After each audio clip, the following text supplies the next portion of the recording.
Ready to go live? Go live. Good morning, good morning, good morning. And God bless you all. I pray that you guys are having a fantabulous day. It is truly a beautiful day in the neighborhood, and I am thankful to be able to be in this, the land of the living. Thankful for how God is continuing to take us from faith to faith, from glory to glory. Thankful for every opportunity that He allows us to just really be in God's beautiful, beautiful. Hi guys. Hi Dentley crew. Hey Dentley crew. Hey, Hey, how y'all feel this morning? Do I have BT. a Wonderful. Oh, Okay, you that's got probably your lights. lighting. You want me to take you Oh, off lights on. screen? I'm gonna take you off screen so you Yeah, can fix we're gonna that. get the I'll light. come back. She's still heading up. Wait a minute. Okay. All right. Come on. Okay. Good morning. Good morning. Here It's a you beautiful. all Look at her. go. Look at her looking cute now. Just cuter than cute. Look at Oh, that. thank you. Well, Oh, thank you. you're so welcome, Dr. J. Dr. J. I knew you would do that too, right? Okay. Thank you. Listen, do this, Dr. Diddley. Whip your hair back and forth. Whip your hair back and forth. I'm very secure with my masculinity. Go, girl. That's, you know what? That's the one thing that I love about you so much, that you are just a down to earth person. Being the beautiful, building the community that you built, and also being the power couple that you all exhibit yourselves as. You still have fun. You still like to just enjoy people, and you can literally let your hair down and just be who you are. So I'm so thankful that that's who you all are. Well, Dr. last time Dilly, I go tried to ahead. let my hair down, it fell out. Well, we gonna keep it in today, okay? Yeah, let's So keep we it are, in. yeah, we gonna keep it. We ain't gonna You wake let it up fall like out today. you wake up like this. Okay, he wake up like that. Okay, well, Mm. that's a wonderful place to wake up in Happy Land. That's a good place to be. Mhm. So we haven't opened up in prayer yet. Some people have just joined us on the conference line. Who else just joined us? I heard some other chimes. Who else just came in? Sorry about that. It's Rita. I Hey, went on mute, you all. hey, Rita Sorry about that. Beta. Hey, Rita Hey, Beta. y'all, good morning. Can you all hear her? Good. Yes. Can Okay. y'all hear Hey, me? Yeah, Rita. we hear you. Where you fine? Where you fine? Hey, Good coach. morning. She said, Okay. you hear Dr. Good Dinley say, morning, hey, Miss coach. Leah. Hey, Leah. How are you, Miss Leah? Hey, I'm fine. I hope you all are. Oh, we doing beautiful, beautifully. It's a beautiful day in the neighborhood. That's our story. We're Yes. gonna stick to that. So let us. Did I miss anybody that's on the conference line that want to say hi this morning? You want both of these? Yeah, I Okay. shared it to my family. Okay, I heard Debbie. I heard Rita. I heard Leah. And did I miss anybody else so far? Hi, And good morning. It's Shawanda from Chicago, Illinois. hi, Shawanda. Always beautiful. I love just saying your name, Shawanda. Thank you so much for joining us. Let us open up in prayer. Would anybody like to open us up in prayer? I will. Okay. Good morning, Lord. As we come before you, we humbly want to thank you. Thank you for everything that you do for us, because you are so awesome. You are an awesome God. They don't sing enough praises for you, but we want to give you all the glory. We thank you for giving us all the grace that you do. As you bring forth all of us, and we love what our community and the people that are in our community. As we move forward, we want to give you honor, glory, and praise. We want to thank you for blessing us, not only in our businesses, but in our life, blessing our families, and keeping your arms wrapped around all of us, and making a way out of no way for many of us. Lord, with you on our side, there's nothing that we can't do. We thank you for Pastor Capitoria. We thank you for Dr. Dentley and James and Dr. Kara Dentley as well. We thank you for the people on this line. We thank you for all the members of our community. We thank you for the love that you bestow upon us. And Lord, we're going to always keep up. As long as we look up, as it was told us once, if you look up, you can get up. And as long as we're looking up and keeping you in the forefront of our life, Lord, it's nothing we can't do. And it is in your heavenly name we pray. Amen. Amen. Okay, Amen. I got spots on my face now. Thank you so much, Debbie. My light just went out, but it'll come back on. So you all just play like I don't have spots, okay, right now. Amen. So to come back on. Glory to God. Thank you, Jesus. I can come back here. Look, I can lean back and the spots don't show up. You There know you what? And that's you asked me, that's prophetic. Because if you can lean back, Dr. Dentley, I know you're gonna like this. You can lean back into who you are, you can come forth and show the beauty of you come forth as gold. What you all think about that statement? Oh, I love it. I love it. Sometimes you got to lean back in order to stand up straight and stand tall, because when you lean back, your perspective, your viewpoint changes. You straighten out your spine and you increase your blood flow in your spine, which gives you clarity in your mind. And that way, and then that you get that clarity and you start to tap into the true power and the essence of God. Mm-hmm. That's what clarity is. That's yes, sir. Yes, sir. Yes, sir. Amen. Amen. Yeah. I knew he was going to take that one and pick it up and run with it Well, because yeah, that's that's just who cool. he is. Yeah. I'm So I just want to enjoying the story. I want to thank God for both of them. Really, the Dentleys have really changed my life, and I want to officially and openly say thank you both for being the beautiful role models, coaches that you all are. I like to say that Kara is maybe a little bit gentler. Dr. Dentley will put his foot in your butt if he needs to, and so, but sometimes that's what we need. Now I'm not saying that Dr. Carol won't come down strong because she will, but she just a little she'll use a little Vaseline when she do it. Okay. She keep her foot in my butt, so she can't lift the other foot or she'll fall down. Okay. Okay. So I want to thank you all for being who you are, and thank you all for coming on here the day before Thanksgiving. And I just really think it's a good time for you all to be here because people really are. Some people are really stressed out during this time, and they're dealing with diseases. I'm not saying it's physical, but diseases that are taking place in their families, in their bodies, in their finances, in life, in the jobs. And so I know that you all have what they need to be able to be a blessing. To just kind of help them to handle the holidays with a little more hope.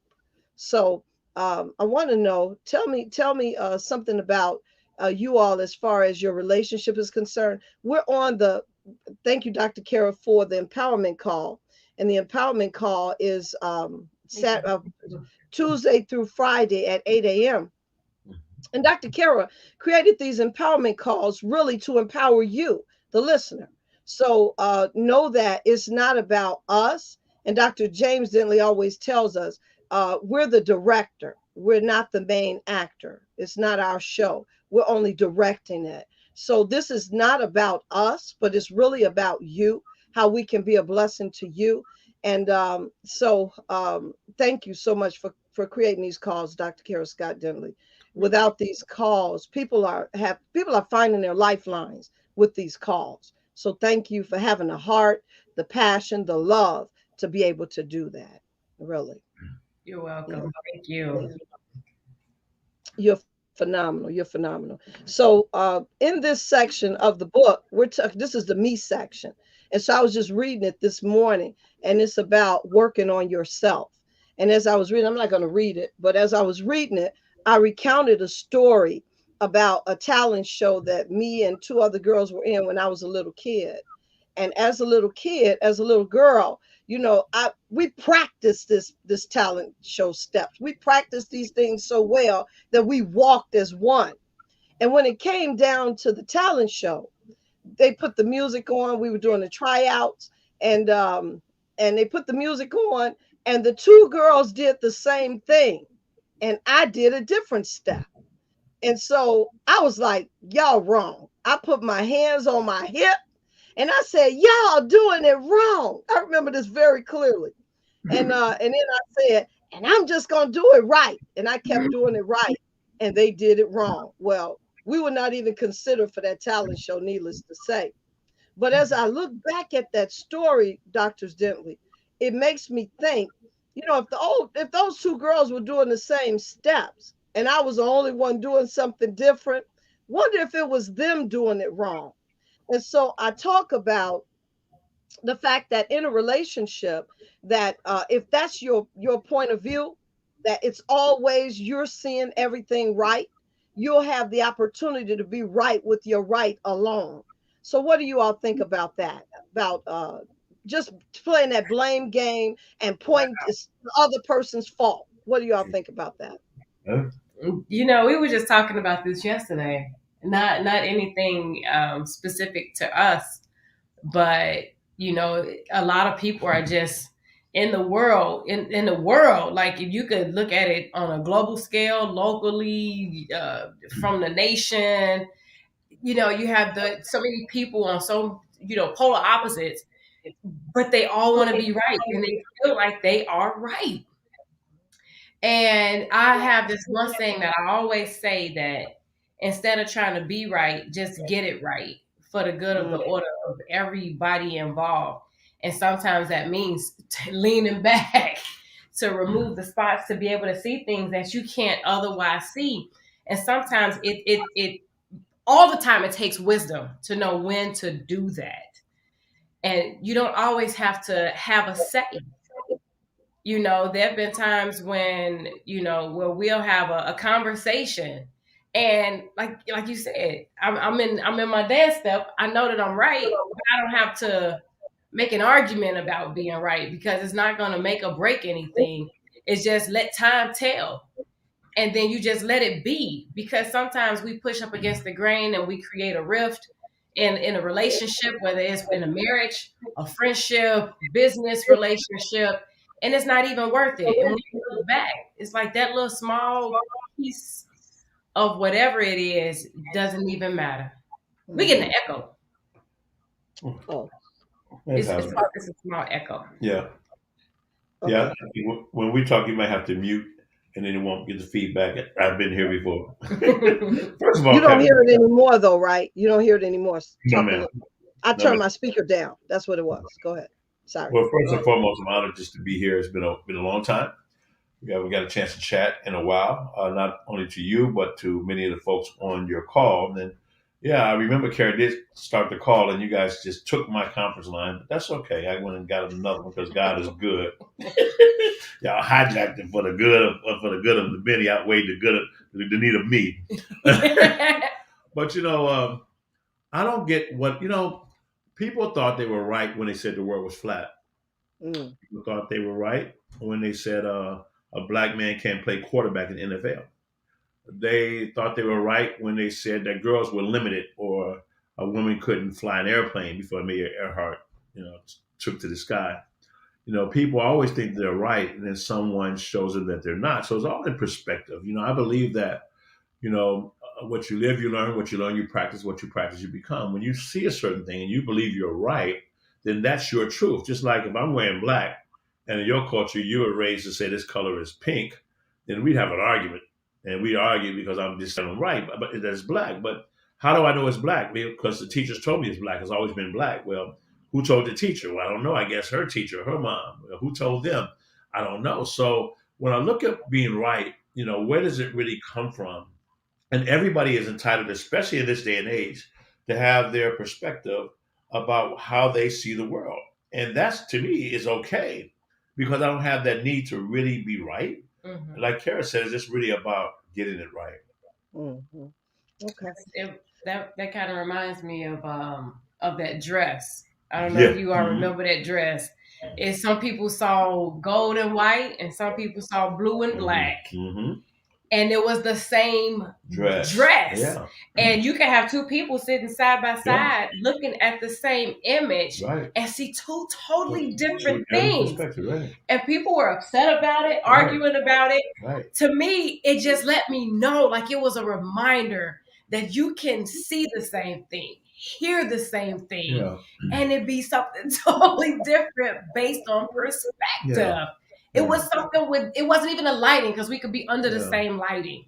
So it was just one of those things, and I was like, thank you, God, because hopefully this is an eye opener, Yeah. literally, for so many people. And this show is about relationships, right? Yes. Yes. Marriage is okay. It's really getting to the point to celebrate the differences, because that's how you Mm, we're limited in the scope of what we see. If you look around whatever room everyone's sitting in right now, and I look around and see the lights and see things on the wall and blinds, once upon a time, none of these things existed when we stayed in the cave. And everything was created out of expression. But everything needed to create, even this technology we're on right now, it was already here. It didn't just pop out of the sky. So when people start to look at things different and broaden the scope instead of being locked into that one thing, we'll lock in, but it really it's now outside of your values, it really stops and holds up growth. It holds up your growth there. So I remember when Kara and I, we've been friends forever, and when we got married, and we would talk about TLC, and Kara would say, we need a system, we need a system. I said, we have a system, we have a system. We would go back and forth, and then finally I just shut up and walk away because I didn't need to win the battle. I just needed, and she just needed, she wanted things just to work. She wanted to work. She wanted the people to be successful, and understood that. So at that moment, when I grasped that, my need to be right faded away because it didn't matter. What mattered is that did it work? Are we getting to where we want to go? And if we look at those things instead of looking at the schematics of how you get there, who's right, who's wrong, who's taking credit, just find a way to get there. And I believe it takes common ground to do it. It takes a partnership. It takes a mastermind, a mind melt. It takes a group of people. No one has all the answers. Yeah. So you have to have a partner that can be listened to and respected. Even if you don't agree with their point of view, if you listen to it, you may understand their point of view, which will expand your point of view. Mm-hmm. Okay. So you all have been married for how long now? Oh, forever. Forever. Okay. That's a long time. That's forever, ever. Forever and counting. Forever. You know what I love though? That forever is filled with love because I see it. And it's not rehearsed, it's not fabricated, it's real. And I love the love that I see between, listen, I love the way you love on her, and I love the way she loves you back. I love the listen, my toes are curling. Oh girl. So I want you all to tell the Dentley story. So I'm going to put you all in the spotlight and tell us how you met. Tell us what finally sealed the deal where you knew that you all were for each other. Tell us how you keep the fires burning. How do you stay passionately in love? And I'm gonna remove me because I want the people to see you all as you tell your story. Okay, and I'll come back. But this is going to be. What was it that 1990 something? No, I'm just going to start with this because this morning, I think every day it's a reminder. You're going to tell them about this morning, are you? No, not no. Cut the tape. No. What I was going to say is this morning when I said, how close are y'all? Well, yeah, I need to get on more of these calls. Okay, go ahead. This morning, when I told you that when I'm spending time with my parents, I think about us and I appreciate you even more. Just looking at their relationship and the time that they have behind them and the time that they have in front of them. It just kind of put things in perspective. So when I think about us and the time that we spend together, every moment I'm grateful for that time. But we met 1995. 96, 97, somewhere. Okay, so 96. like 96. And my sister actually took me to a meeting. And he was there on stage, and I'm at this age where I'm like, I want to know about business. This was the very first business meeting I'd ever attended. And I saw James standing on stage, and he was speaking. And I remember afterwards, my sister said, "Do you want to meet James Dentley?" I was like, "Yes, absolutely." And it was this long line to meet James Dentley. And I was like, okay. And I just remember hearing him speak and saying, one day I want to work with him. And I never, at that time, I didn't know how I could do it. I wanted to join the company. But fast forward through college, grad school, all of that, we wound up running back into each other. And I was at another business meeting. So James is a business meeting. He is the epitome of businessman. Okay. He's not a businessman. He is a business man. So we were running back into each other, and I was like, "Oh my God, James Dentley!" And so we talked, and he wanted to know what did I want in my future? What are your plans? What are your goals?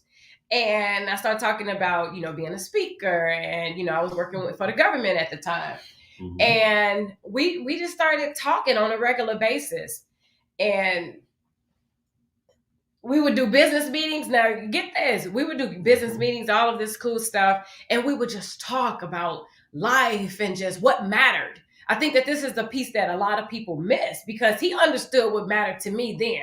Family, that was like the first and foremost. Like, he saw the relationship that I had with my family. And so it wasn't like it's a surprise down the line that my family is still important to me. So he would ask these things. And one day we were on the phone. He would call me, right? He would call me in the mornings just to say, have a great day. He would call me as soon as I got off of work just to ask me, how was my day? And I remember one time he said, you know what? You're my wife. He just spoke it out of the blue. And I was like, why? You know what? How could you say that? Like, what make you say that? I started getting real. At first it was her mother said it. My mother said it first. Other people she didn't know walked to her and said it pathetically. Prophetically. Yeah. Did you say pathetically? I thought. Was it pathetic or pathetic? How do you say it?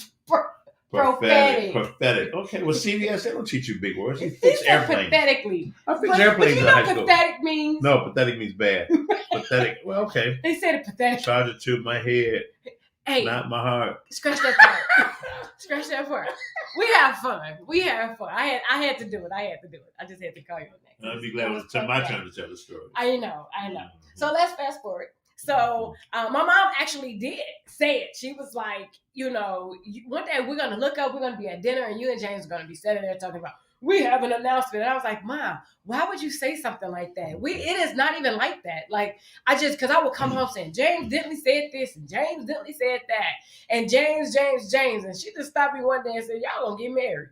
And I was like, Mom, you see, there you go. Always coming up with stuff. You making up stuff. And then we did have someone, two people that we barely even knew said, you all are going to wind up together. I don't know, are you all together? And I was like, no, we're business partners. We're like, we're just cool. And they were like, no, there's more there. You all are going to wind up together. You're going to travel the world and you're going to change lives across the globe. And I was like, okay, where is this stuff coming from? And I asked him one more time after asking him a million times, why do you say that I'm your wife? And he said, you know what? I have a better idea. How about I go have a conversation with your parents? And at that moment, there was a lot of stuff happening. There was a lot of stuff in the middle. Oh, yeah. But that was she wasn't even working her job. I call her and make her talk to me from 9 in the morning to 1 o'clock on her job just to see if she was going to leak that, how far I can push away from that job and just get in there like that. But I do my work. Let me tell my side of the story. I got to get a haircut I want to hear this. 20 minutes. I want to hear 20 minutes, I got to leave and get a haircut. And then you can have all this yourself and you can just take everything and make it simple. First of all, when we got married, leading up to that, in my life, I never thought I'd get married again. Because I had no need to ever do that. I'm not needy. I don't think I am. No. Oh, okay. I don't mean, only thing I can't do is iron, so I make sure I buy her things that don't require that. If it'll get dry cleaned. If it does, he takes it to clean. And then if it's a t-shirt, it's just wrinkled. So I just cover it up with a jacket. But I didn't have no need for that. And I always say that I would never marry anyone else in the world except for Kara. Because number one, I knew who she was. I remember when I met her mom, and I remember the little crinkle in her eye, like she's just like Kara has right there. So, okay, this is what I'm getting into. I know this is what it's going to be like in about 30 years. Okay. And I always liked her dad, and her sister and I were cool from the early ACN days. And when I met Kara, and she introduced me to her sister who was, I think, going to college. And I said, okay, that's cute, And I said, wow. And I'm saying to myself, wow, she got some big legs, but nope, she's 18. I didn't do that long. We didn't talk about that. But the reason I said that is because when I ran back into you at that meeting, that I was the Action Think Tank, that Jimmy Walsh brought you to. And he said, James, you got to meet this girl. She's beautiful. I'm going to marry her. I said, okay, Jimmy, right. And I recognize you from the back because of your legs. I said, you still recognize her. So, and it's just that spirit just jumped. I said, Kara? And she turned around and it was you. And we just started connecting and talking. And it wasn't even intentional as far as trying to get together. And she was just a good, beautiful person. And, and she was just so nice and friendly, man, and just giving everybody this time. And I said, okay, somebody gonna mess this child up.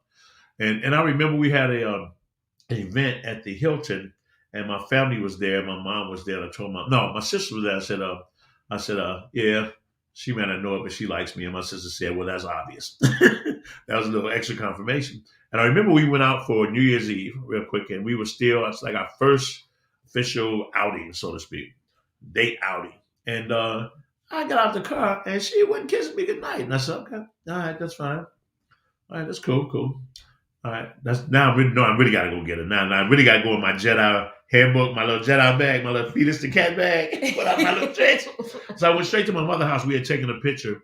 I threw the picture and I told my mother, okay, this is going to be your next daughter-in-law. Because I understood she had values, the values that she had, the self-respect she had, and we were cool. We were friends. And I would say the main thing is that we talked about everything beforehand, everything up front.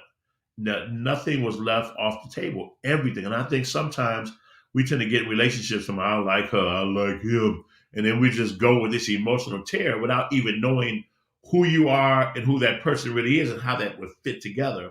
And what is that you really want to do here? What is that you intend to do? So that's pretty much how it kind of evolved from that. And then at that point, everybody was uproar because Precious Kara was guarded by everyone, the Knights of the Realm, So, of course, the preacher needs to talk to me and the brothers need to talk to me. And I was going to talk to Dad anyway. So I said, cousins, everybody want to have these conversations from Mississippi to here. So I said, line them up. I'm talking to everybody in one day. We're going to get this out of the way. Line them up. So I went to her dad and I asked her dad for a hand in marriage because that's just what I do. I respected him and her. I wanted to be that traditional. And but wait, real quick. Yeah. James made an appointment to go talk to my parents. He made an appointment. Yeah. And I wasn't even there. So I don't know what the conversation was. But James went and got dressed up, as he always does. James Dentley style, suited up, and went to go talk to my parents. Yeah. Yeah. And he was like, yeah. Oh, I knew she had to be with somebody older. I said, yeah, me too. But she get in trouble. And, then we talked to everybody and everything. What did this man say to you? How did Kara? All the family members were just astounded, like, what did he say? How did he say? Who is this dude? What did he say? What is this coming from? Single to full-blown married. Yeah. And I asked you one question. I said, you can have a great life. You got one now, but you want a great life or an amazing life? And you said amazing. And what I have done is made a point to intentionally create amazing. Repeatedly over and over and over again, and I think that's one of the things that we forget to do because we get laxed when we get into these relationships, and we don't focus on honoring that word. And if I would say one last thing, Capitoria, I learned a lot of this from a gentleman who was 72 years old in Ohio. I think I was in Columbus or Cleveland, and I was doing a meeting. I was in a suite. People were bringing people to me to do a presentation. And the man was great shape, 72, good-looking guy, and he had a jogging suit on. And we began to talk, and I always want to find out about a person before I talk business. And he told me that he and his wife been married for almost 45 years. And he told me that, he kept himself in shape, but his wife got sick. She's really out of shape. She had diabetic, and she lost a leg. He said, but I promised her that when I married her, that every day I would love her. And I never, ever broke that promise. And it just hit me. I said, wow, what a concept. What if you just made a freaking decision and owned it every day? And the Bible tells us every day we have to kill the flesh. It tells us to put on the full armor of God. And we walk out without the protection and we pray about it. Sometimes we pray on the fly, like on the way to work or something like that, instead of giving that reverence and giving that time. And instead of just putting an armor on and lock it in, and just making sure that every day, like we wake every day, what do? We wake, hey, right there, pillow to pillow. And then we start out and then we go about starting that day. But I believe you have to have a sense of what are you doing together even if you're doing two separate things. What are you doing, and where are these two things going? Where are you going with this? How are you going to raise a family? This, and it's a learning process. It's not always going to be right. I'm usually never right here,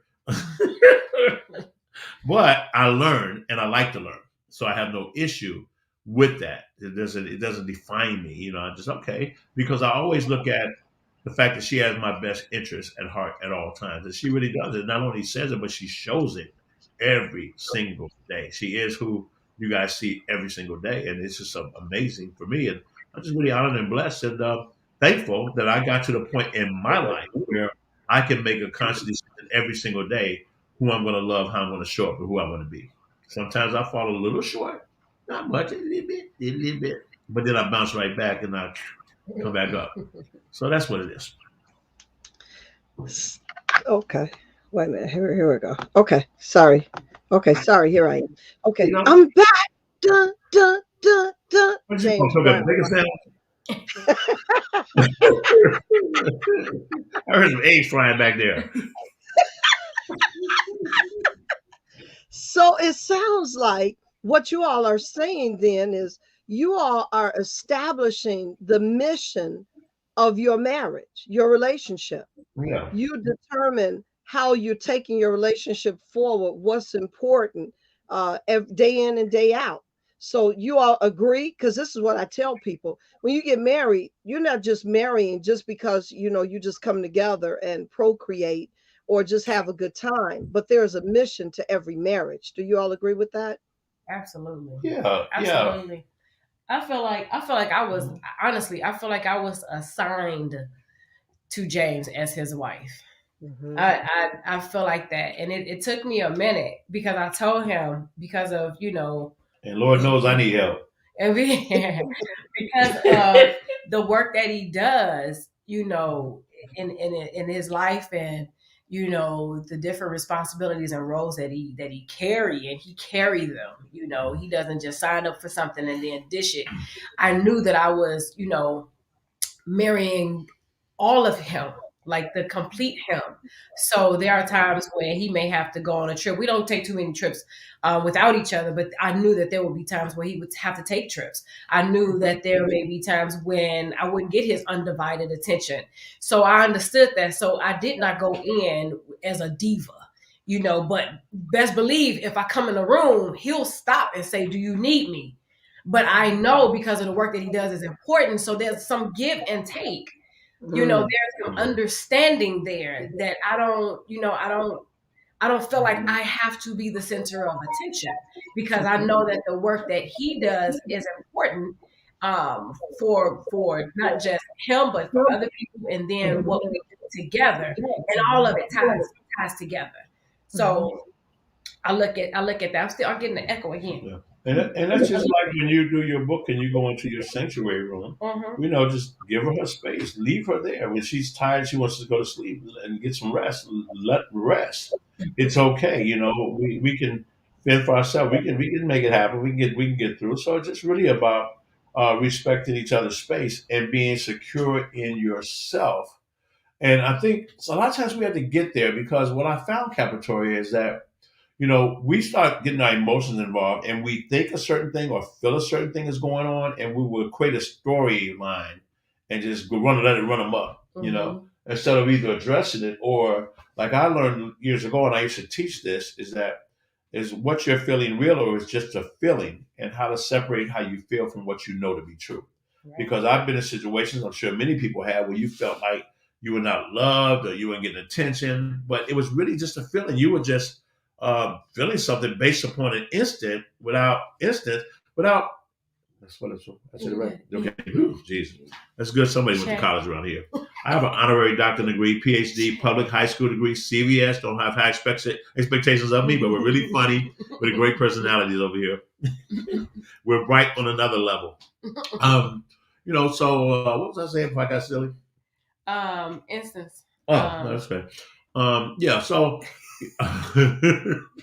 Yeah, so it's really about the growth, because of the work I do as far as helping people to create breakthroughs. It only happened because I was trying to find one in my own life.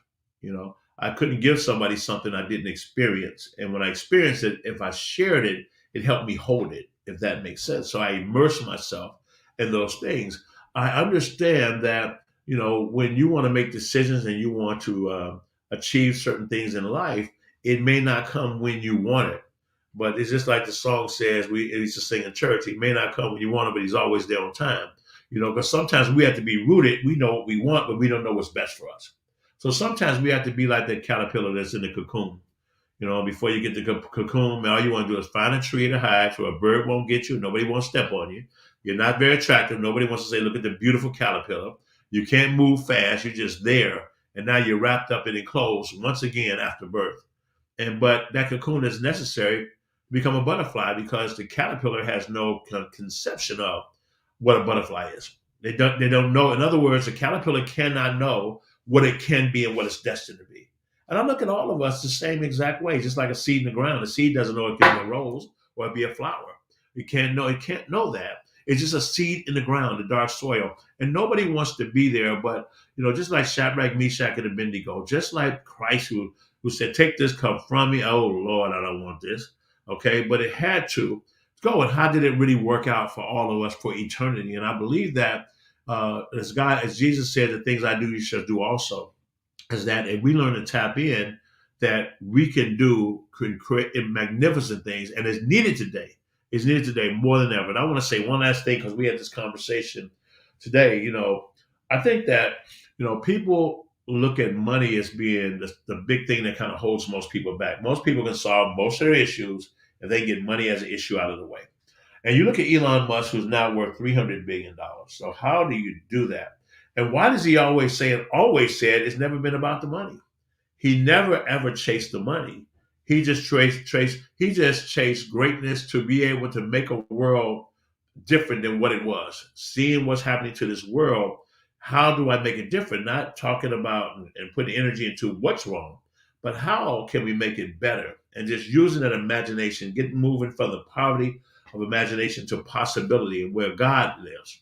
And when you do that, no matter what your situation may be, you could be 88 years old and be like Claire Pollard and says, where's the beef? For the woman that was 88, who was on the Black Panther movie and found her stardom, and she passed away at 92. Well, she had a great ride for those 4 years, made up for the first 88 of her entire life.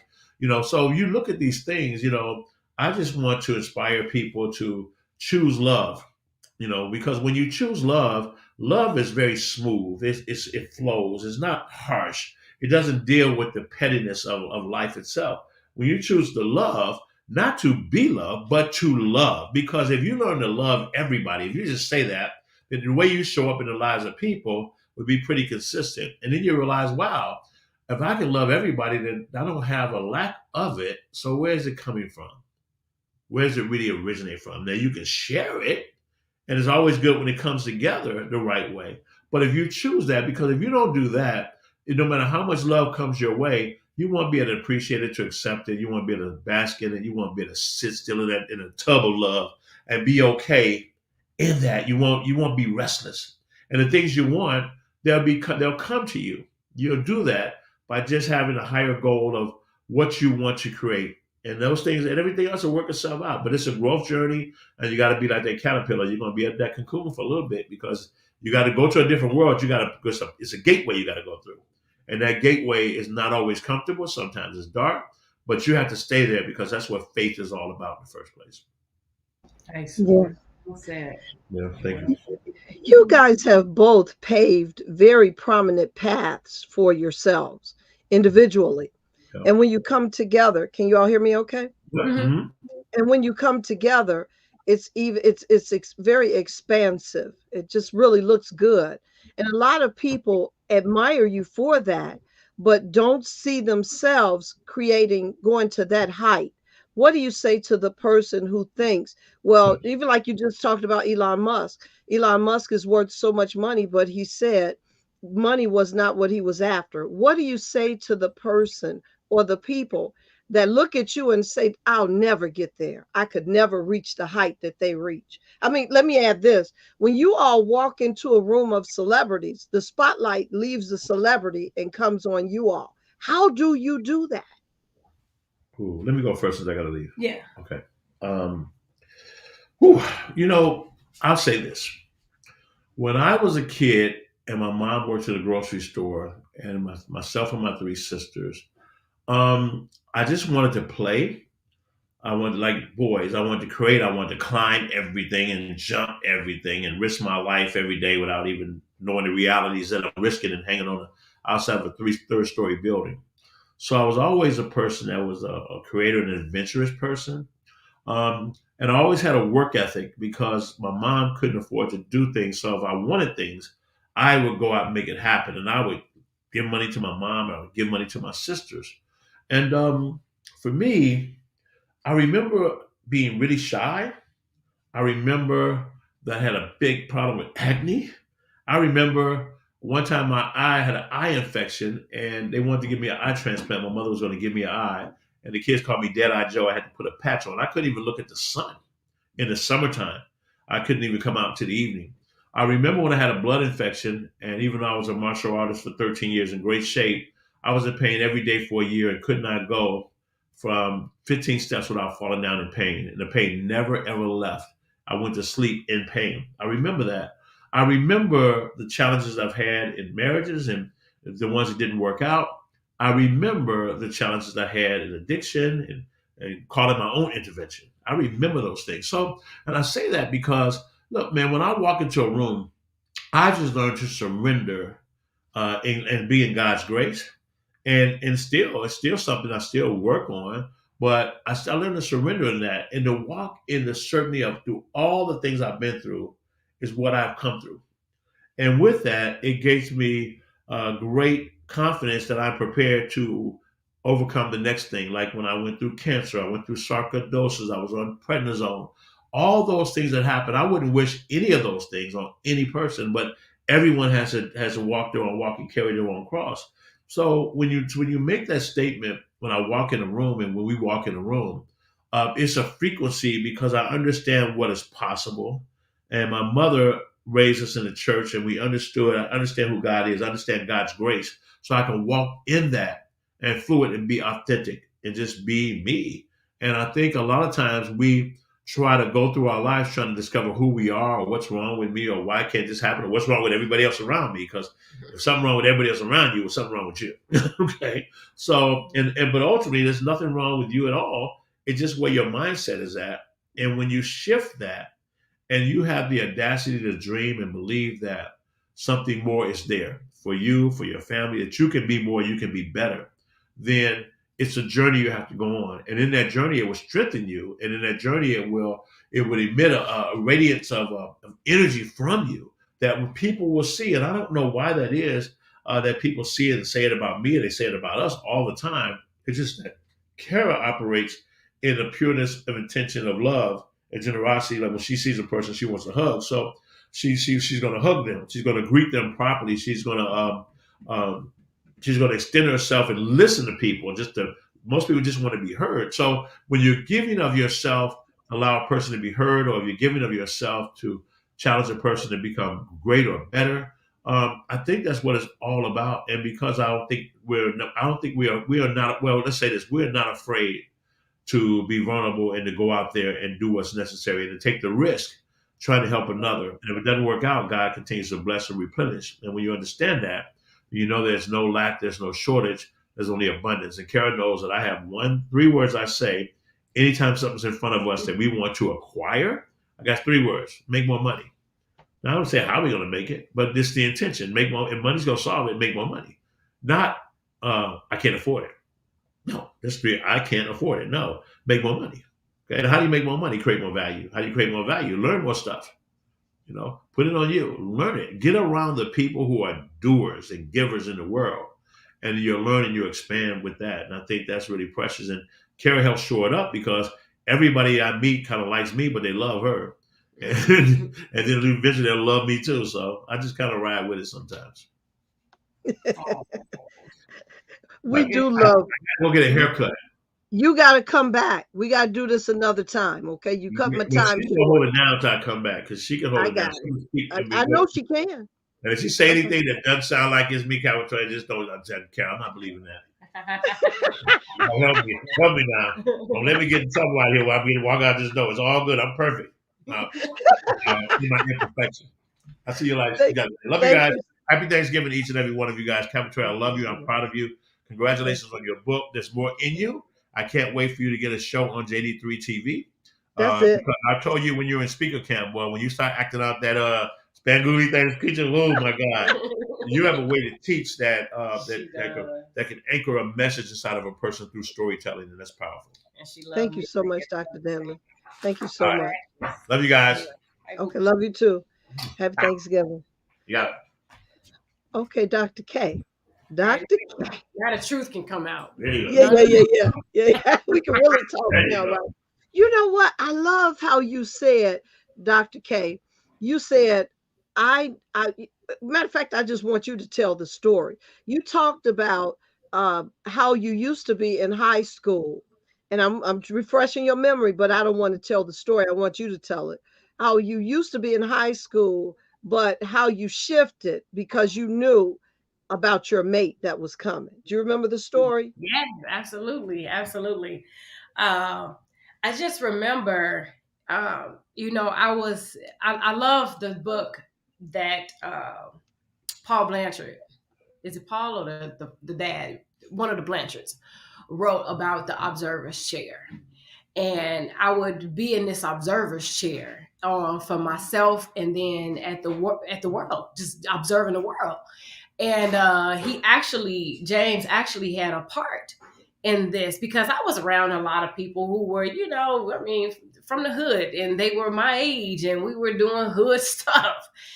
And I remember, and we were talking about this as well. It's about exposure. And when I was at that meeting, when I first saw James, I remember sitting there saying that I would like to work with him one day. And I also remember thinking to myself, all right, Boosie, you get back. I also remember saying, you know, I would like to marry someone like that. And then I had to think to myself, would I be, as I am now, the person that someone like that would want to marry?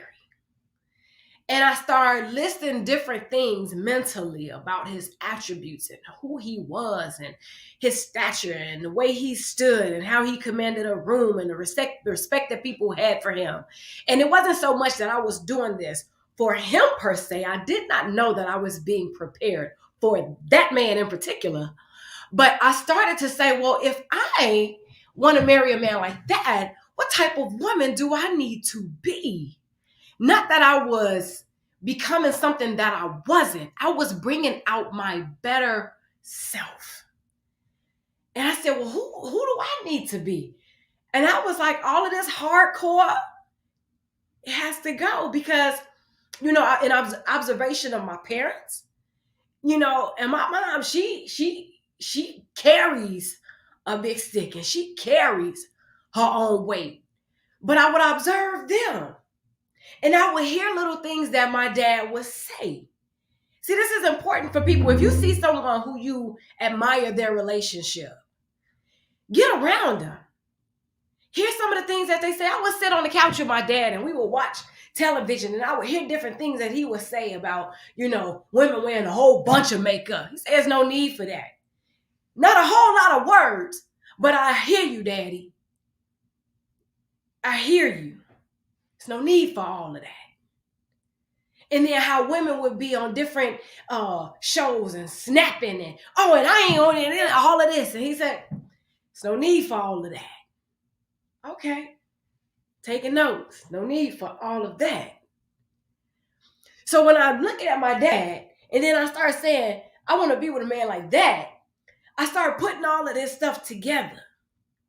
Well, I think that these men are kind of similar. I respect them both. They carry their own. He said there's no need for all of that. Okay. And I'm not a person that feel like I need all of that. Check. So all of these different things. So who did I have to become? I started knowing when to be quiet. Something that a lot of times there's so much finesse in that. And there's so much wisdom in that. If we could teach young women and women, period, you don't have to always have the last word, because the truth will come out. And sometimes you don't have to open your mouth. You don't have to part your lips. But see, there's the flip side that a lot of people feel like they have not been heard. So they want to fight to be heard. I gotta be heard. I gotta be heard. And with the right person, with the right people, whether it's friendships, whether it's in a marriage, you don't have to fight to be heard. They will ask your perspective. See, we have to stop carrying the things that have happened in our past forward into our current relationships and wonder why we aren't moving any forward, or why does this relationship feel like the last one? Because you brought some of your same thoughts, some of your same behaviors, some of your same attitudes, some of the same ideas that you feel about a person, some of your same experiences within the last relationship. So it feels just like the same relationship, but with a different person. If we can learn how to surrender to the present moment and possibility of what can be, and if we believe, and everybody's speaking these words of manifestation, this stuff isn't new. It's called faith. You call it different things, and the Bible is different things. All of this stuff is not new. It's just a new word, and it just sounds sexy. So everybody would type, girl, I'm manifesting in energy and all of this good stuff. This stuff has been around since the beginning of time. We're starting now learning how to access it, but access it the right way. You have it. Yes, you can write the vision and make it plain. Somebody asked me, what type of husband do you want? And I stopped in my tracks. And I said, I want to be clear on this. I don't want to just spew something out of my mouth, the first thing that come to my mind.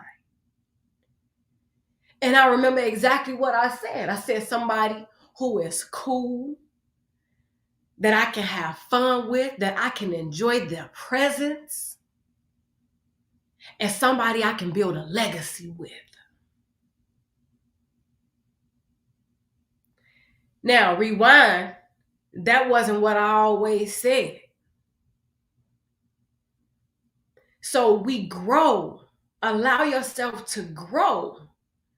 And so when we think about what do you really want, sometimes we have the popular answer. We have the answer that we think we should say.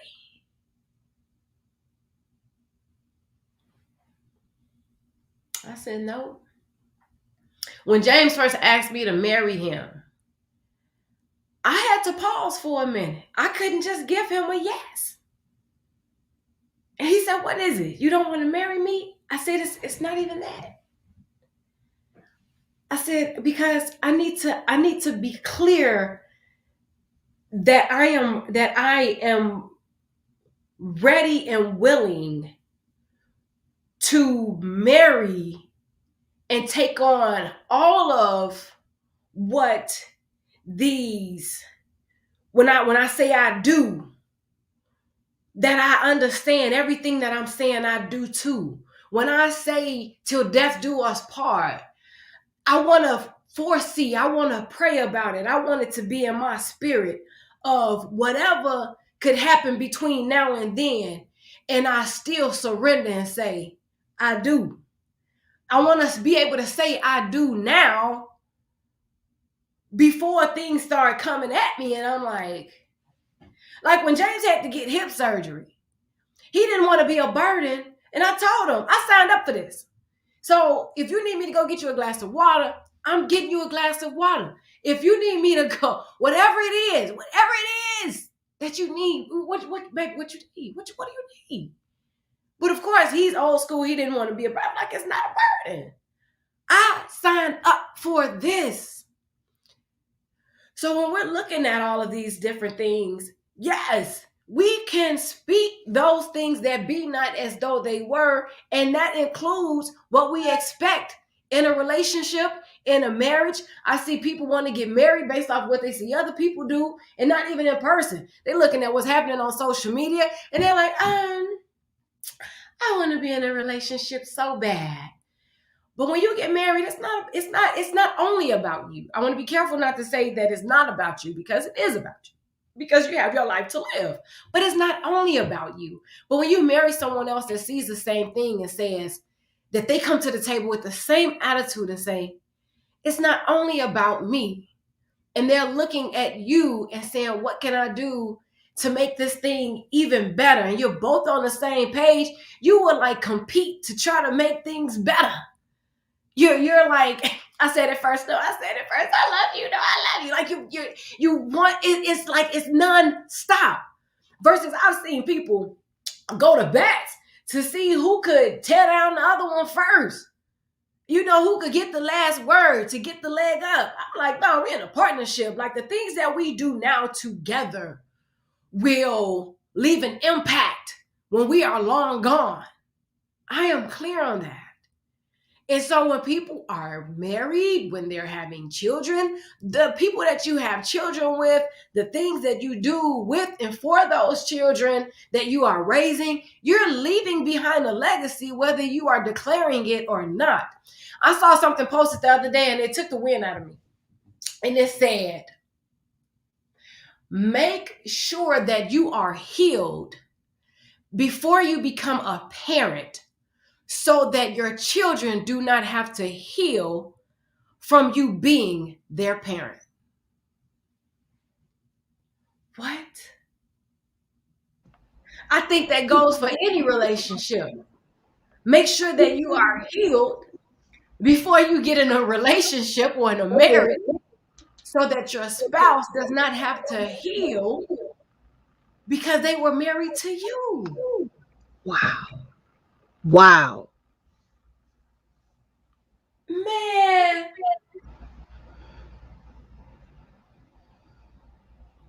Wow. said, okay, there's just so many things. And when you have a good example, I think that's one of the things that a lot of people don't have. They don't have that example. And I remember talking to my parents, and they're going on 50 years in January. And my daddy said, you got to have a best friend in this life, in this life. And to see how they are now, they used to go and, my dad, he had his car, my mom had her car, and they would go their separate ways, but come back to the house, and we would go some places together. And then my dad stopped driving, because it just wasn't safe. He would ride with my mom, and she would say, come on, let's go somewhere. And they go to their different places. And watching them now, he doesn't go out as much. But he woke up the other day, and he got out the bed, because for a minute he wasn't really getting out of the bed. He got out of the bed and walked in the kitchen and said, I got a taste for some fish. My mama said, you should have seen me scrambling to get my coat, my keys, my purse. Come on, let's go get you some fish. She said, if I had to go fishing to get that fish myself. And when you have that kind of example, I'm like, look at this. And she like, I'm happy. When he was in the hospital, when he came back, he came home. She said, I'm happy. My man home. I got my husband home. I'm good now. I got my husband home. And to just see how she go and sit next to him and hold his hand. We don't see enough of it. A lot of this younger generation don't see enough of it. What they saw was mama going off all the time. And mama probably had a reason to go off. Mm-hmm. Mm-hmm. So, Dr. Kara, what do you say to the ladies out there? A lot of ladies are out there trying to find a husband and anxious about connecting with uh, any man. I don't want to say the right one, but any man. What do you say to the woman who is out there just working hard to be noticed by some man? What do you say to a woman that's doing that? You don't have to work hard to get noticed. I wasn't working hard to get noticed. I remember, I mean, I was just cool, just cool. And I forgot to mention this when James was here, but I remember we would go to meetings and James would say, we weren't dating or anything, but he would say, you know what, come sit right here. Come sit next to me. You bring me peace. You help calm me down. Just sit right here. And I'd be like, some of my friends would be at the meetings with me. I'd be like, hey, like, girl, you better go ahead and sit. Like, and I go and sit, and I speak to people, because you're speaking to people, and I'll speak to them from that seat. Mm-hmm. And afterwards, like when he get ready to get up, he'll say, thank you. Mm-hmm. He didn't say, I want you to come sit next to me because you're beautiful, or it could have been that, whatever. But he said, because you bring me peace. One of the things that I used to always say was, I want to be my husband's refuge. Just before I got married, I want to be his sense of peace. I want to be able to calm his spirit when it's necessary. I used to say that. I want to be able to hug my husband when he's going through whatever and bring his blood pressure down and get him to just calm down, to come to himself. Get crystal clear on what it is that outside of all of the stuff, clear the air, clear the noise. Social media, television, it's a lot of noise. We got these shows, and I think that they're for entertainment if you allow them to be, but for some people, that is their foundation. Mm-hmm. And they're looking at these real housewives of all of these different things, and they're watching how they're acting, and they think that how they have to act. And that is not true. And when you're around real men, listen to them, not to debate with them. Because real men will shut up after a while. They will give their opinion and they will shut up. But if you're debating, you won't get what real men are looking for in a woman because you're so busy trying to debate. I used to hear people say, and I'm not saying people, you wear what you want to wear. Yes, if the world was safe, you can run outside in your underwear if you want to, but the world is not safe. You cannot. But I see people wearing things that look like they're in their underwear. And then people are like, I should be able to wear whatever I want to wear. And I remember when I would wear like skirts and stuff, my dad would be like, where you going, swimming? I knew what that meant. You don't have on enough clothes. He said that with respect, without taking away my dignity, but letting me know you don't have on enough clothes. And he would say things like, of course you get addressed how you're dressed. And I'm not saying you should wear what you want to wear. But you want to know if you want to attract that man that's going to respect you and not want you just for your body. Look, I know if I wanted to, I look. But it's not about that.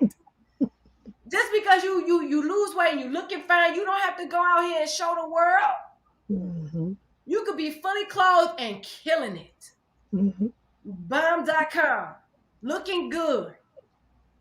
I love my sweatsuits. I could be bundled up. And people would because it's not even about that. A person that is for you, that when you understand that there's so much more to you, then be that person.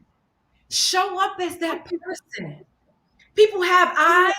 They can see. People can feel energy. Let's get real about it. Mm-hmm. You can have somebody that can see you from across the room. And look, we were at an event for my uncle's party. I have to tell this. And my cousin, he's sitting at a whole different table. He walk in and see this young lady. She's fully clothed. She's cute. Had a little bob. Cute. Not a whole lot of makeup or anything. My cousin, he's up here from Mississippi. He said, hey, cuz, who was that at your table? Wow. She didn't have to be setting up all, half clothes, half all. Cuz, who was that at your table? I said, look at you. When people walk in the room, they can see. And I remember when my pastor asked me, was I dating? Was I getting married? What was my relationship situation? And I was like, no, I'm single. He said, do you plan on getting married? I said, eventually. I said, you know what's interesting? I said, whoever he is, he's watching me already. He just hasn't made a move yet. This was in November going into December. In January, that's when Bill Walsh called. Well, James called Bill Walsh, and we all got together. And Bill called me and said, "Look, for New Year's Eve, let's all get together." Bill wanted to make it seem like we were all just getting together, but James had planned the whole time. People will see you. But when I made that statement and said, "Whoever he is, he's watching me. He just hasn't made a move yet." And I'm gonna tell the other ladies, listen to this. Sometimes you can have somebody in your space. You know that that is not your mate. That is not your husband. You know what I mean by in your space. He may be doing favors for you, coming to the house. Y'all may be kicking and chilling, mixed messages. That man who is for you, God will not bring him into your rest because that is exactly what you have going on. Because if he brings that right man into your, this is some real woman talk. If he bring that right man into your presence and let it be known, now you have to get this other man that you've been sending mixed messages to out of the picture. And it can cause hurt. It can cause, sometimes people, it go all the way to folks hurting each other physically. Clear the air. Somebody told me when it came to James and I, they said, you're going to have a suddenly season. Mm. And when I tell you that was that January, we got engaged in April, we were married in June. Mm. Wow. You knew exactly what she was talking about. And we weren't dating in January. Mm. Wow. That's why Bill had to call me.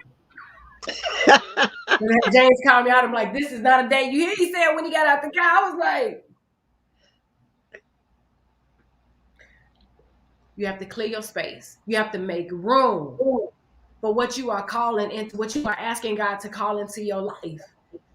And if somebody else is taking up space and have your attention, that right man, he is not going to open his mouth. He might not even know why he's not opening his mouth. God is keeping his mouth shut. He might have a physical attraction, but that heart to heart, that spiritual connection that's there, God is not even going to. So now everybody's just wasting time running around, just looking, who could I date? Who could I date?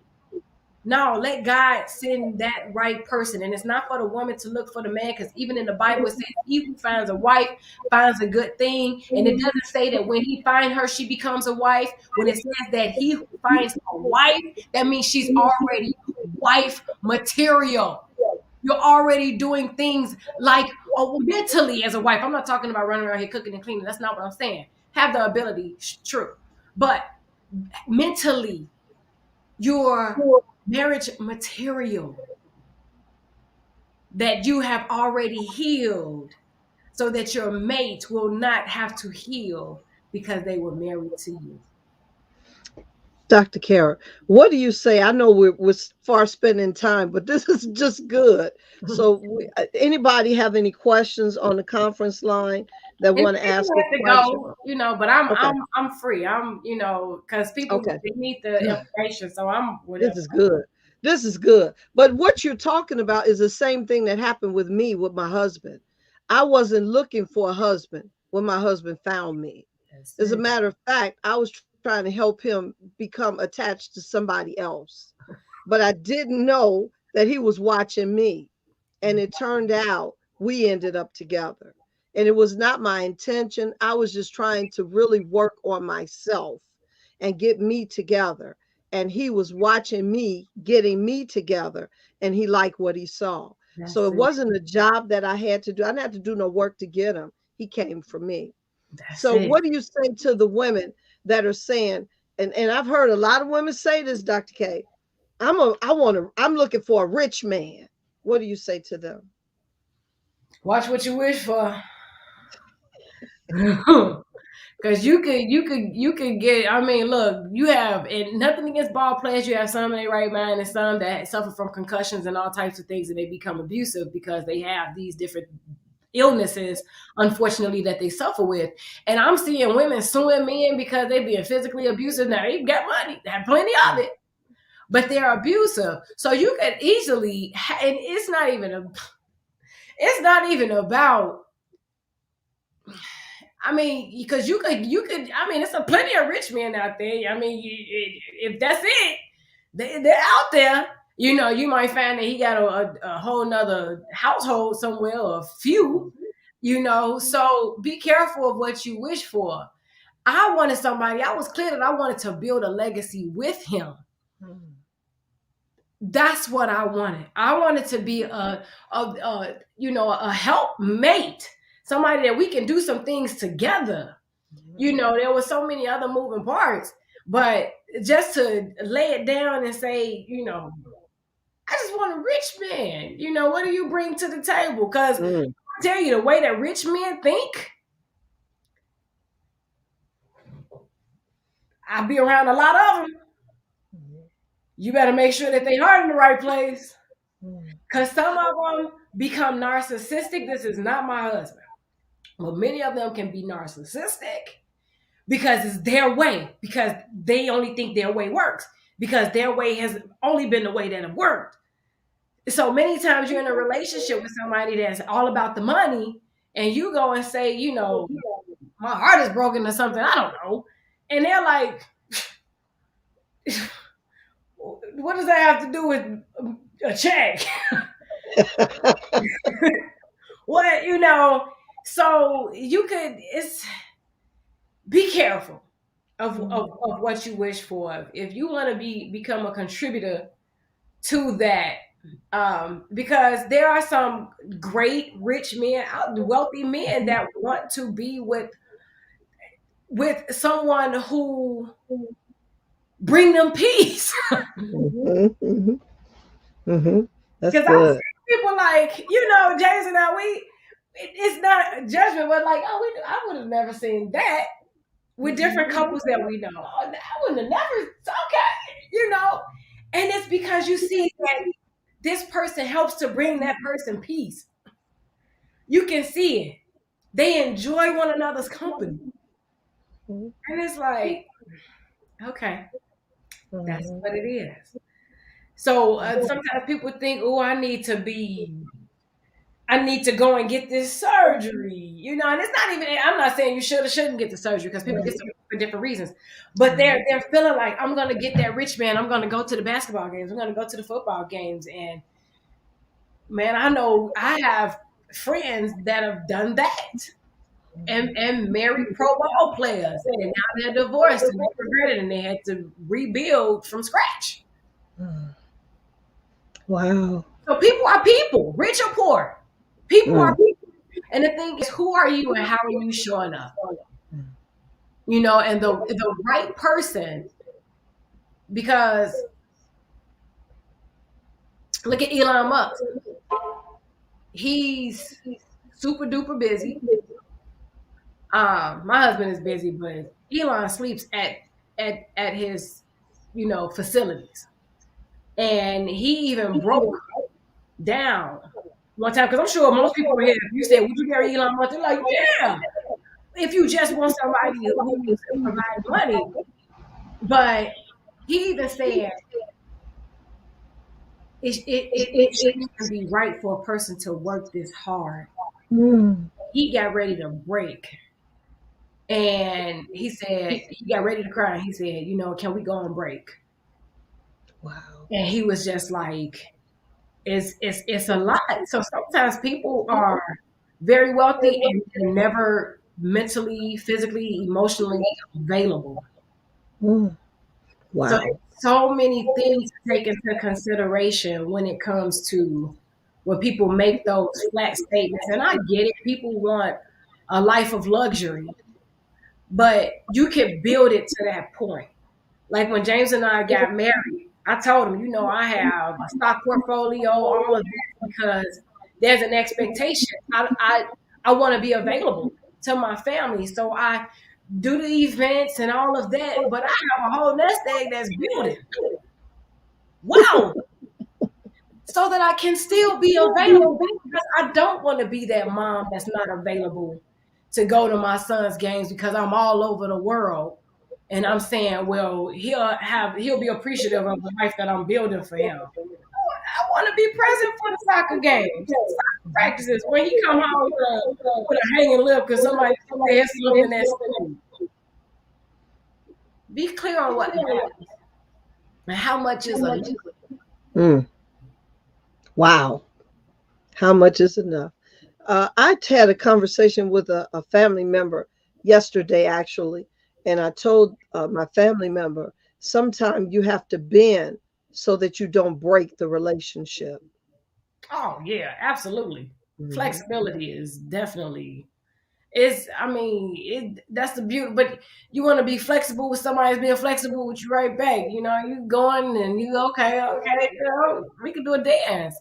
It is so important. And I think one of the things that is not talked about enough is just appreciation of that person. Hmm. I have Hmm. such a great appreciation. There's a song by John Legend, Conversations in the Dark. Hmm.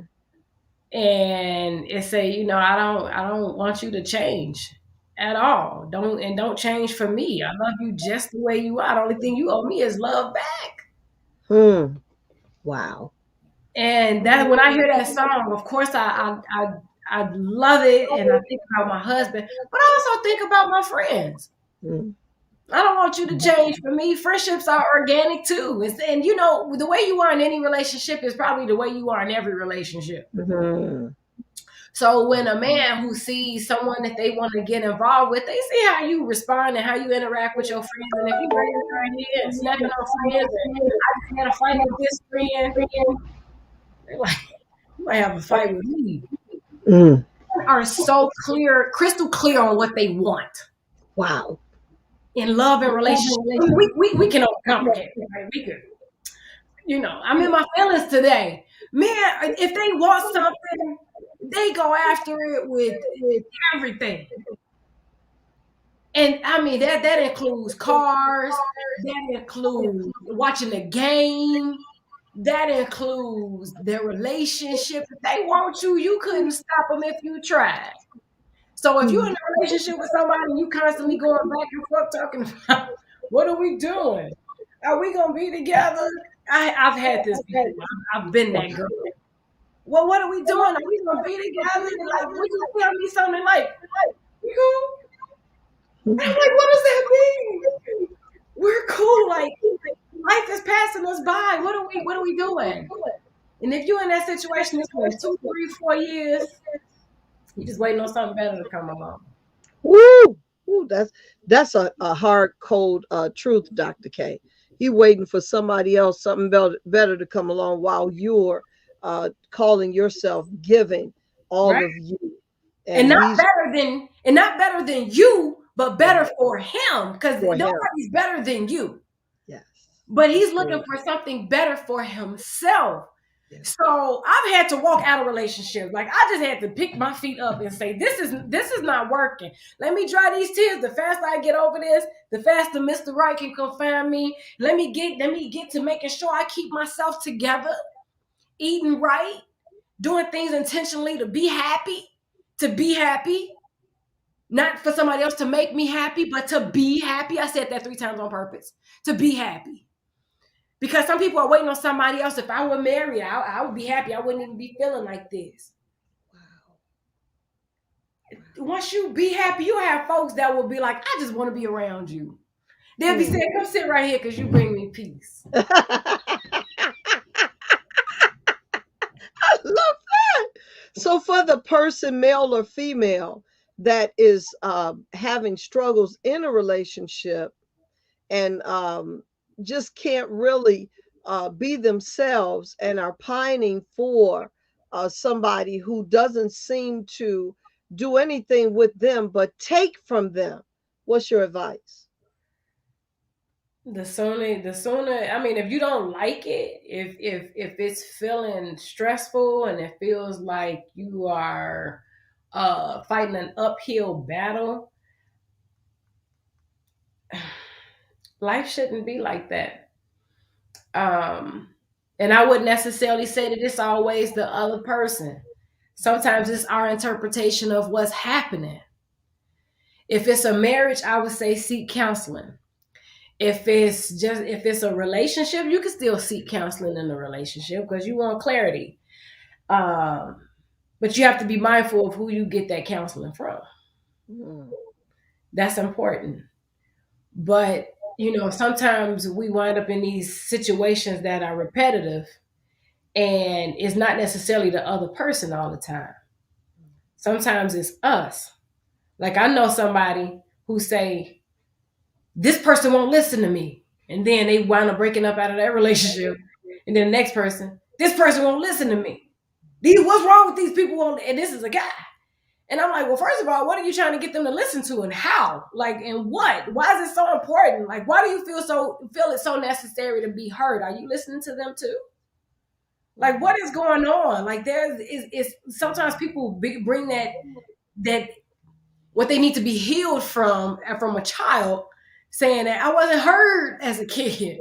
Somebody go listen to me. Get you a pet. You need somebody to just listen to your orders. Get a pet. But take the time. If you just want to bark orders at somebody, get a dog.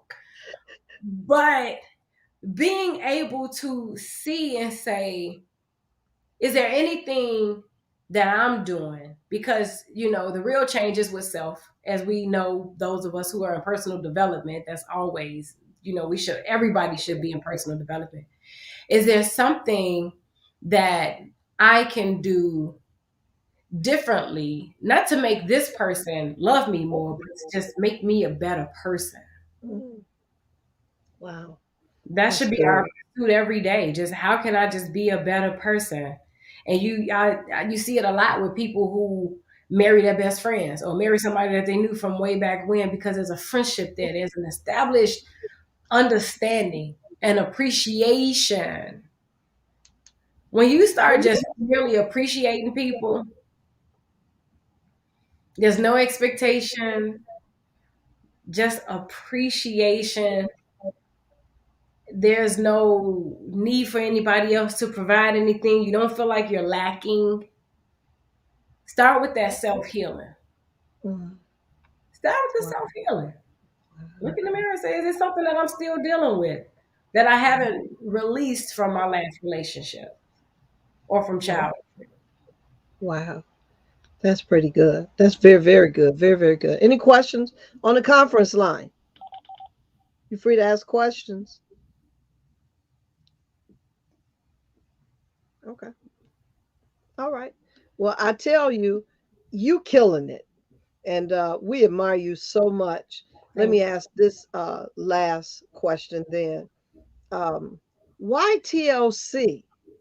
Why the T? Because we have this thing where between us where we say, and you thought it was about a bag of tea, and I did. I did think it was. Why TLC? Why encourage people to be a part of TLC? And what has that T done for your life? Why TLC? People need community outside of the product, because a person could just be a customer, right? I find, just once again, as an observer, people need community. People need connection outside of most people's jobs or their immediate family. Most people don't have it. A lot of people don't have people who are they connected to, where you're working towards a common goal that will help bring out the best in you, help you to become healthy, and be able to make money at the same time. I can't think of anything else that I would rather do, because there's always another way to make money, but then you have to go elsewhere to get your health component in place, which, I feel like TLC is for everybody. I do. Um, some people might not be ready to make a move right away, and that's fine. I don't, I when I talk about TLC, whether it's Look, whether it's from the stage or one to one, I don't talk about it and try to convince people. I don't come off salesy. The last few times I had people coming to me asking about TLC, and it was basically like, how do I sign up? Like, I wasn't like, you should sign up. It was the connection that they felt. I feel like once we show people what it's really about, and that they start to see that, there are some areas of growth that I can work on, and being connected to this community could help me become a better person. And if everybody in this community is a part of TLC, then why not become a part of TLC too and be healthy, and they can help other people, because sometimes we're trying to help people and we want to just give them lip service and talk, talk, talk, talk, talk. Um, and there's so much more. Because when you can help a person, because really, and I'm sure you've experienced this, when you start to detox, you're not just detoxing your body. Mind, body, spirit works together. You detox your body, your brain, all of a sudden your mind start getting clear and you don't have the fog. Or you're more calm. You're not as anxious as you used to be. You're not ready to turn over tables like you used to be. Your spirit is more calm. It's detoxed. You start looking and trudging towards the future versus living in the past and expecting your future to look different than the past. Some people go through year after year, and every year look just like the year they just came out of, no matter what they said on January 1st. Mhm. And a lot of it have to do with the conversations that you have, the environment, the people that you keep in that's in your community. Because we all have a community, whether you admit it or not. You might say, "I'm not a part of any community." If it's work, home, outside, neighborhood, you're a part of a school community. You're a part of a community. And what are those people striving towards? What do you talk about? So when it comes to TLC, all of those different things that I mentioned, great product, great leadership, great company, great compensation plan. It's very legal. If it wasn't, trust me, it would have been shut down a long time ago. Companies don't go on for decades if they're illegal. Mhm. And so it's the community. It's the community. We all keep each other going and uplifted. And sometimes that's all a person really wants. And the money is just a byproduct. Is being at peace. Some people think Wow. money will bring them peace. I just want peace. Whatever way you bring it, God, I just want it. Okay. So I said that was my last question, but I forgot. There's two questions, and then that's really going to be it. One is, and I'll just ask them both at the same time. One is, the book is entitled "When the Rain Falls, the Flower Blooms." In other words, there's going to be some points, some times in your relationship where you're not gonna always be good times. How do you maneuver those times? And secondly, what is the question that nobody asks you that you'd like somebody to ask? Hmm. Well, we'll start with the first one. When the rain falls, the flower blooms. Sometimes you have to smile through the tears, Mm. and it's okay to tell yourself, I smile through tears all the time. You know, more so in the past than now because I have a different understanding about life. Mm. But in those moments, tell yourself, I'm growing. Mm. Wow. Just tell yourself, say, you can look in the mirror and say, I'm growing. And ask, God, what should I learn from this? I don't want to miss it. I don't want to have to repeat this. If it's something that does not feel good, like a bad relationship or a challenging relationship, what am I supposed to learn from this? Show me the lesson. God will show you answers that you'll be like, but He will show you. Mm. Most people don't want to see that. He will show you. So when you're going through something, tell yourself, I'm growing. I'm growing. I'm growing.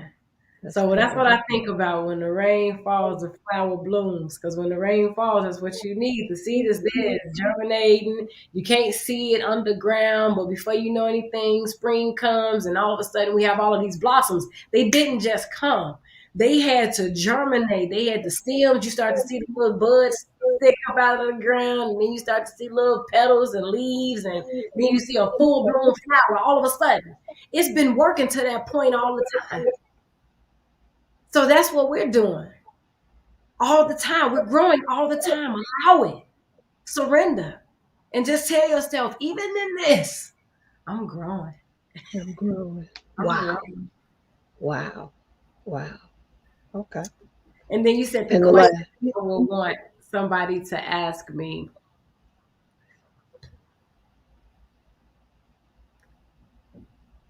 I would say if a person were to ask me,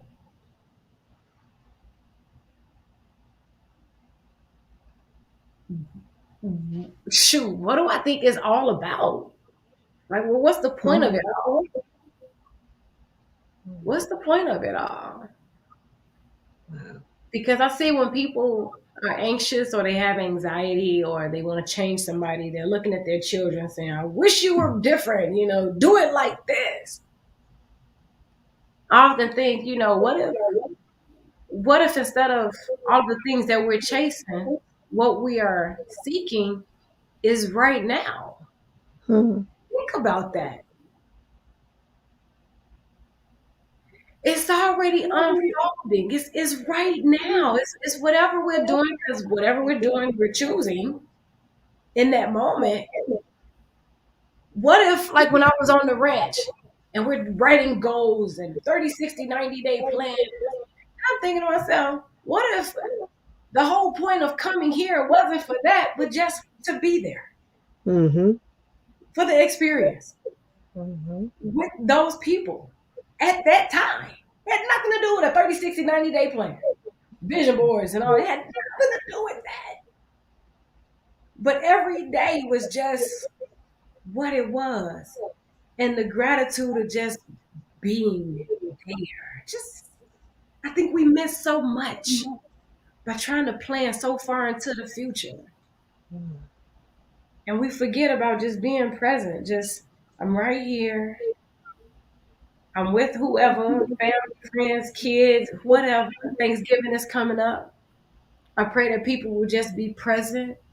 Set them phones down for a minute. I had to realize that. I had to start just, let me set this phone down.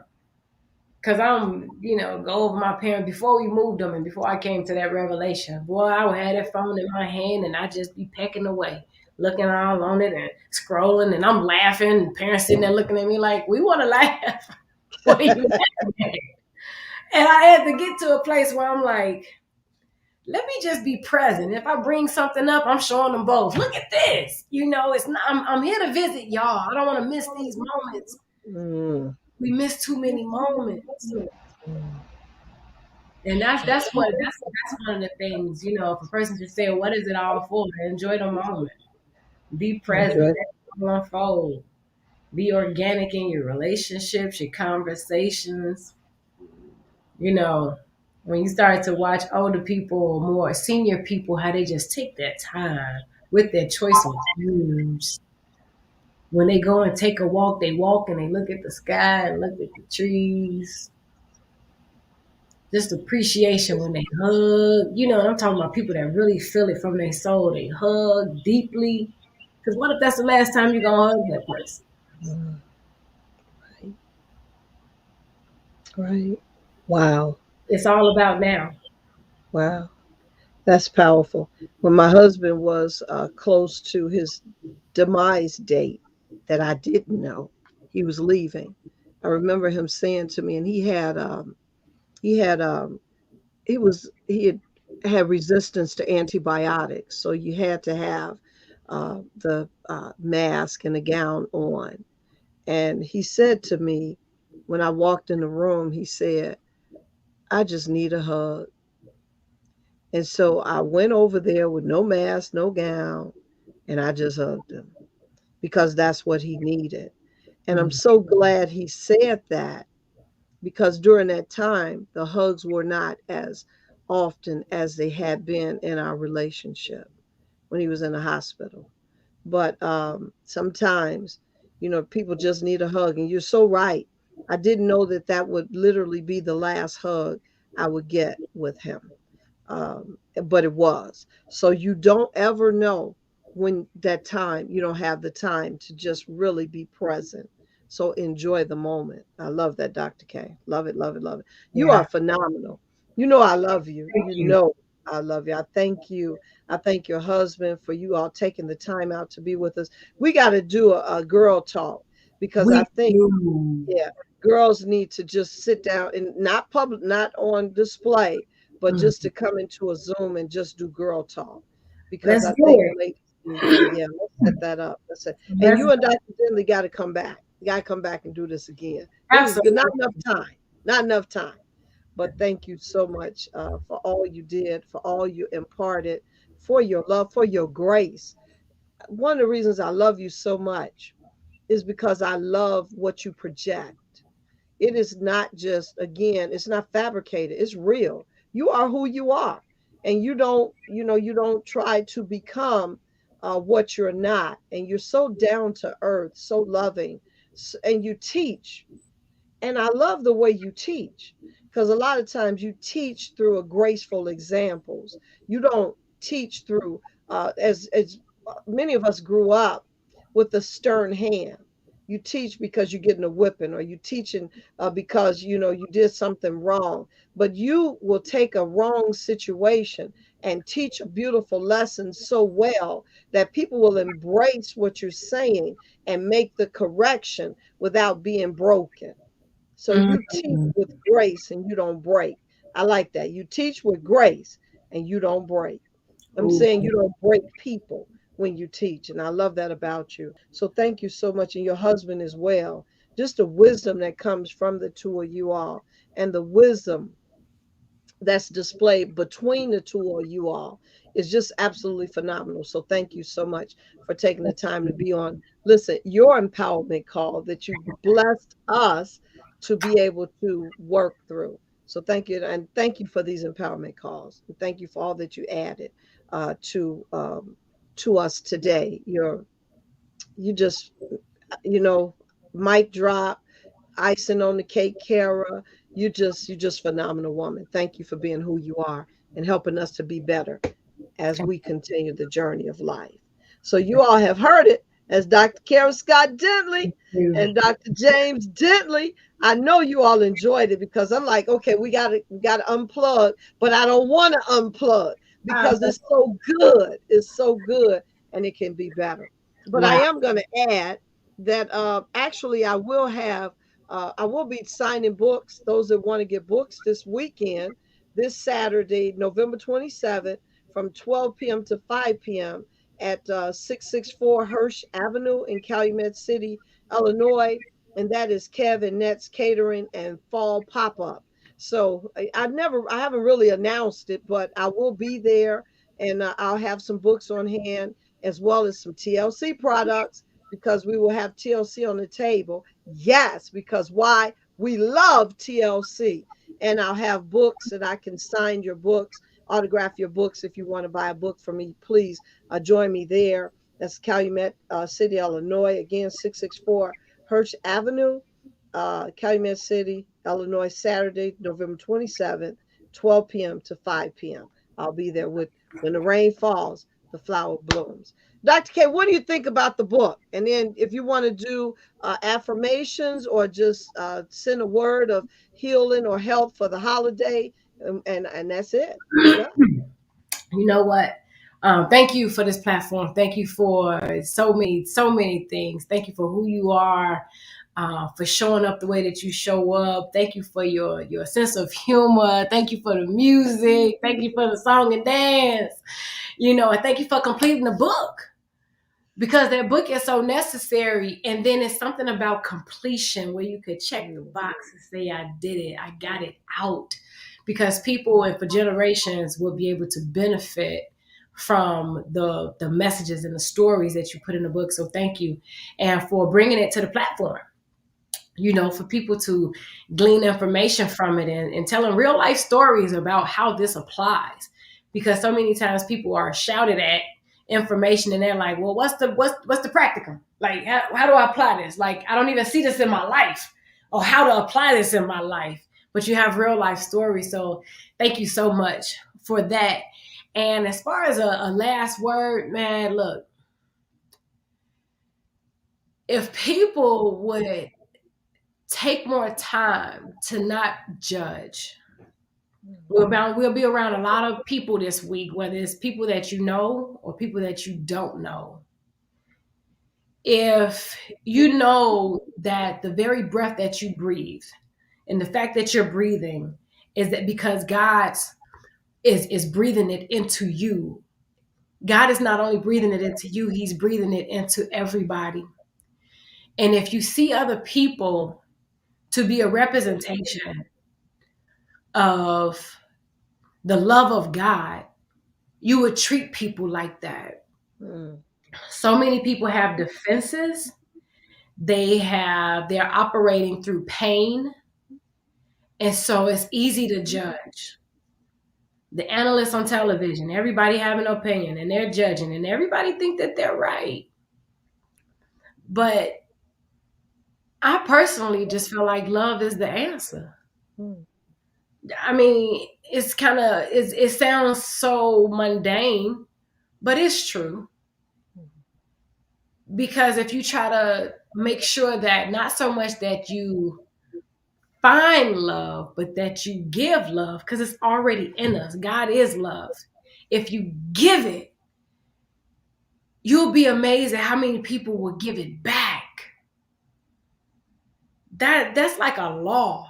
It's sowing and reaping.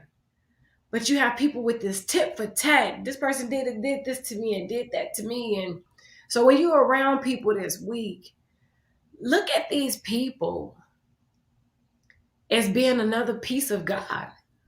Hmm. That they just want love too. No matter what they say out of their mouth, sometimes that's a decoy. That's a front. That's a facade. They've been hurt so many times that they're showing up with the game face. And very seldom will people have people that they're just like, my spirit recognize your spirit. Mm. And when you talk about keeping it 100, that's the definition of keeping it 100. Where you can hug a person that you barely even know. I mean, with COVID, it's kind of iffy, but I still hug people because I'm covered. I'm covered. I'm not worried about any of that. But people need a hug. I can see somebody doing a complete fool. They just need a hug. Mm. I've heard people that just broke down and started crying and don't. What happened? Real recognize real. That's keeping it 100. Wow. So when you around family, take the judgment off. Stop judging people. Show love. Just show love. What's up, cuz? What's up, auntie? What's up, mom, dad, brother, sister? You probably haven't even talked. And whatever it is, let bygones be bygones. Be the bigger person. Show love. Shock them. You want to talk about leadership? That's a whole nother conversation. Wow. Show love. You'll be amazed at how you can change the whole dynamic for generations to come from the love that you show at a gathering where people are like, okay, because of your very presence, you shift the energy in the room. And I know we tight on time, but I want people to just do that, especially around the holidays. Don't get stressed about who didn't buy this and who didn't buy me a gift and who did. I don't even get caught up in it. I stopped that a long time ago because I was like, this is crazy. And people mad at people because look at what she bought me, and they hold up. Look at what she bought me. And this is what she got, so and so. Just the competition. No competition. I'm showing up with a bunch of love. What's up? What we doing? Where we at? We're gonna have a good time. I'm gonna leave you with something that you'll never forget. Yes. We're gonna dance, Woo! we gonna laugh, it's gonna be memories, we gonna high five, we gonna whatever it takes.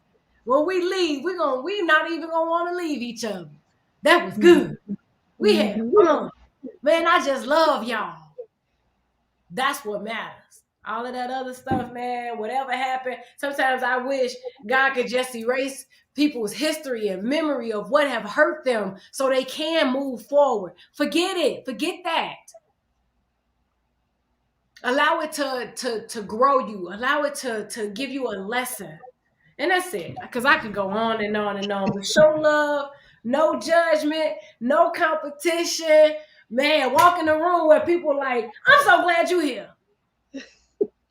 Mhm. Mhm. Wow. Thank you so much, Dr. K. Thank you so much. I just want to give the announcements. I'm going to let you go. And thank you so much for all your time with us. But I'm going to take you off so you can go on and move on with your day as I give the announcements. Okay. Thank Thank you, you. Dr. I K. love you. Love you. Thank you for coming up with us. Thank you so much. Absolutely. All right. So we have just you all heard, listen, mic drop, ba bam, just phenomenal. Doctors Dentley, both of them are absolutely fantastic. And sorry, my light keeps going out, but I just love them both, and they are real. That's just who they are. They like to see people win. So we have an overview presentation tonight at 7 p.m. A Zoom, and that number is 666-697-0540. We want to hear more about what we offer through TLC, which I'm in because they in. Yeah, because they teaching me how to win. I'm so thankful. So join that Zoom presentation, 666-697-0540. And training will be afterwards at 8 p.m. Same Zoom, 666-697-0540. As well, we have these overview calls every Tuesday. I'm sorry, not no overview, empowerment calls every Tuesday through Friday at 8 a.m. And Dr. Kara, this is her baby. And I'm just so thankful to be a part of the team that offer you some assistance during to empower you to prosper and be in health, even as your soul prospers.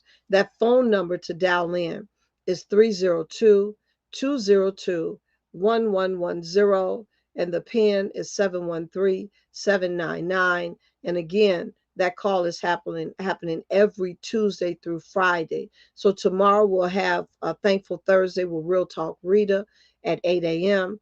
And Friday we will have Mr. Mindset, Lavelle Faulkner, and he comes and he lays it down, as well as we do just a few minutes of exercises as we're going through it. And I want to invite you all to join our Out with the Bang community. If you've been following us, you see that we have been really helping you to improve your life cycle in 6 cycles. And right now we're running replays. So if you're not a part of the Out with the Bang community, it's my Facebook page. Just join us by going to the Out with the Bang and ask to be a part of that community, or inbox me and I'll send you an invite so you can join. The sessions have been dynamic, and there's more that's coming from that. So thank you all so much for laboring along with us today. And man, I wouldn't have traded this for the world. But guess what?